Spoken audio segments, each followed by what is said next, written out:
what's up everyone? It is Pastor Andrew and Pastor Chris here, and we are going to be talking about a topic you guys voted on.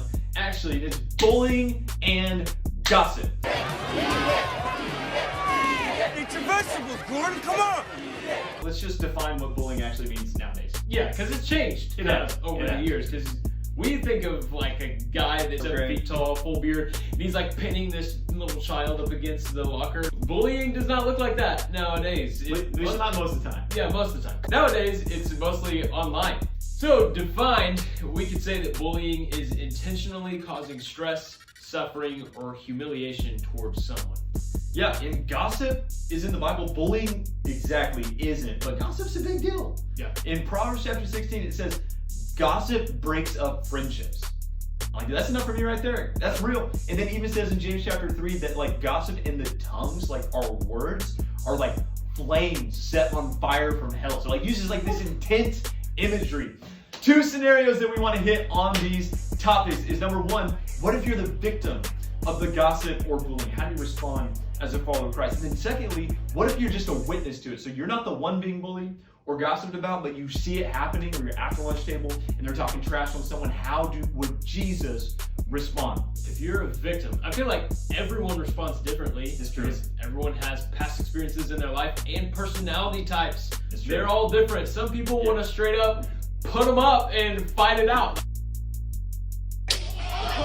Like you don't want to take it. Like, sure, go ahead to bully me, but I'm gonna fight you back. Yeah, it's the fight thing. Yeah, or you run from it, whether that's like you actually physically run away, or you retreat down deep in the inside and you start like emotionally, pushing people away, whatever, or you just freeze and you like don't know what to do. And I feel like all of that is just how God created us. It has a good purpose, but also in this sense, it is negative. Yeah. And sometimes you can even get bullied for things other than your faith. Like Jesus even said, you're going to be persecuted because the world hated me. Like he said it straight up if you're a believer. But sometimes people bully you for things that are just you, like the clothing style you like, or your personality. Sometimes you will like try to change things about who you are just because we're like wired for social conformity and you don't want to be the outcast, so you like start to change things because people are bullying you. So it's a very negative thing that happens all the time. And regardless of how you respond, you instantly tend to want revenge. Like I think that's human nature. Is like you want justice, like no matter what. It's a very hard answer. Yeah, because God actually calls us to resist retaliating. Because he literally says, Romans 12, you can go check it out and read it. He says, never pay back evil with more evil. Don't insist on getting even. That's not for you to do. Yeah. I'll do the judging, says God. I'll take care of it. So I feel like there's so many people whose dad said the exact opposite.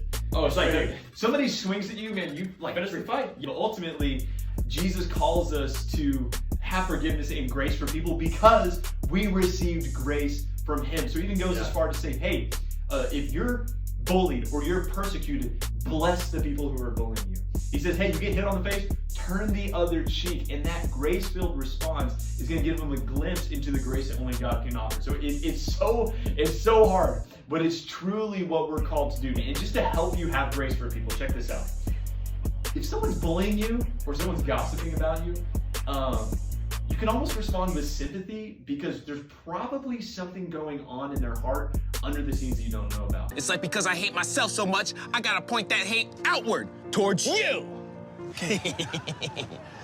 There's some sort of like emotional trauma. Maybe they're being abused at home. Maybe they didn't have a mother or father figure. They were out of the picture. But literally, it's true. Hurt people hurt people. If someone's harming you physically, there is something to say about self-defense. It's like, dude, take a self-defense course. Take jujitsu, something like that. But ultimately, God calls us to respond in what feels like a sort of passive way. If it's yourself being bullied, you respond in this grace-filled way. You observe someone else being bullied, it's completely different. So let's just take this example, for instance. When he wanted the nation of Israel out of Egypt because they were in slavery, he made it happen. With a mighty hand. In an incredible way. Like sent plagues because Pharaoh was like, they're not leaving. So God sent plagues. He even parted the Red Sea, like as they're heading out. He like and parted he the closed sea, it back on the Pharaoh. clapped them in the middle. In the same way that God was very passionate about people in oppression not experiencing that and standing up for them, Jesus had the same thing about him. That's good Same what you air. said right there. So God's not passive; He's actually passionate about people who are being oppressed and bullied. Right. And I think that the trick we have to do in our mind is like, the God of the Old Testament is Jesus. That like the Son and the Father are one in the same. So it's like Yahweh God that was into the plagues, like that. Like Jesus is the fullness of God of the Old Testament. Right? Even taking this example from Jesus' life, Yeah. some people caught this woman in adultery, Yeah. bring her out into the street, throw her down, and they're like, hey, the law says she has to die. It's literally bullying. This crowd forms, they're like, whoa, do you see this girl? Yeah. No one's on her side, but Jesus chooses to take her side.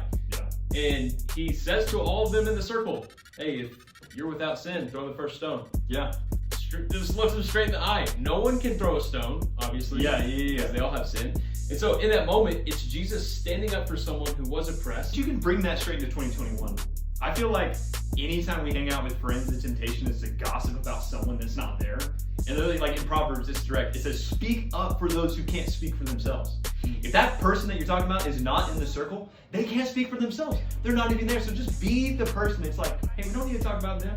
Or honestly, like, what I like to say is like, yo, if you want to say that about them, say it to their face. Here's where it gets real. We were looking at some stats and stuff about gossiping and bullying. Guys, people who experience bullying on a consistent basis are 9 times more likely to struggle with suicidal thoughts. So you might think gossip's no big deal or bullying's no big deal, but guys, this can cause some real struggles in people. It's not just sticks and stones. It's actually like daggers in people's hearts and their emotional state. Now, to wrap everything up, remember, when you're a victim, remember, the stronger your identity in Christ is, the less the bullying and gossip gets to you. Guys, you get to decide which voices are loudest in your life, what God says or what people say. And if you witness bullying or gossip happening, remember this, that Jesus may be self-sacrificial, Yes. but when it comes to standing up for those that are oppressed or bullied, he's very passionate about it. And guys, there's so many different scenarios that we don't have enough time to unpack every single one of them. So I would encourage you, if you have a scenario that you want to ask us about, maybe something that we said that didn't make sense, please DM at OaksYTH, Lauren, myself, or Chris, and we want to get back to you and help you walk through whatever your specific scenario is. That is going to be it for this IGTV. We miss you so much for spring break, and we'll see you next week, the 24th, 7 o'clock for Oaks Youth.